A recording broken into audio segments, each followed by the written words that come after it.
Hello everyone. Now the next step is to get started with MySQL Workbench. When you open this software, you're going to find that there is a tile here saying local instance. I want you to, if the by the way, if the tile is not showing, you can right click and hit rescan, and that should um, force it to rescan and show the tile. Uh, if you are able to see the tile, right click and just go to edit connection. In here, you're going to provide the password for the root user. And in my case, the password is password easy and hit OK.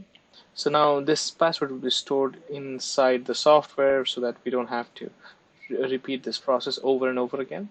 If you want, you can change the name of the connection, but I'm just going to leave it as is.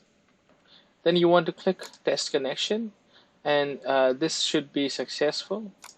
Notice that I'm using 3307 port number because that's the one that I used while installation. Uh, this is not the default port. The default port is 3306, but I have another instance of MySQL running on my system, hence that port was taken. But in your case, most likely, this is going to be 3306, which is perfect. So I'm going to hit close, and once that is done, you can um, open connection, and here you can see the that you are uh, on the left side. You have the whole navigation window. You can check the server status. If you click on that, this should show as the server running with the green play icon, the CPU load, etc. Performance schema. This should all be in green, should not be red. You can Yeah, and this number should be 8.0. Okay, if that's the case, we are good. Cool. So once you check all those things, you can hit close. And here, before we get started, I want to show you a couple of things that settings that you need to modify. So head over to the Edit tab and go to Preferences. Under Edit Preferences, you will go to SQL Editor, and at the very bottom, make sure that this is unchecked. The Save Updates is unchecked.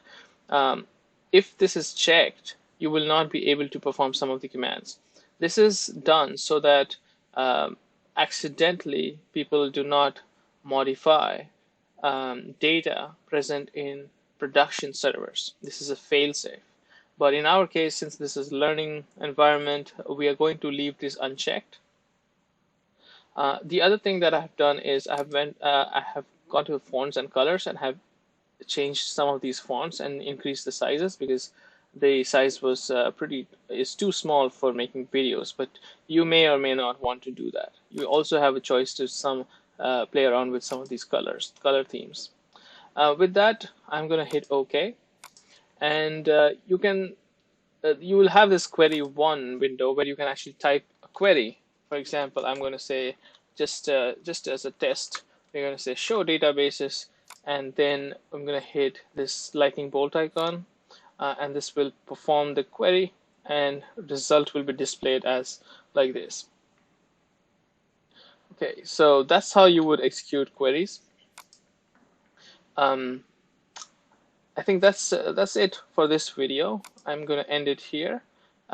You feel free to play around, look around the various what do you call it, like the windows that are available or the panels that are available. On the left side, you have the navigation. Here you have the schemas. Under schemas, well, when you look at the schemas, each of these schemas, so we have three: Sakila, Sys, and World. Each of these schemas is a database. Okay, in MySQL, schema and database are the same thing. So in other RDBMS softwares, you will find that a schema is a collection of tables and a database is a collection of schemas.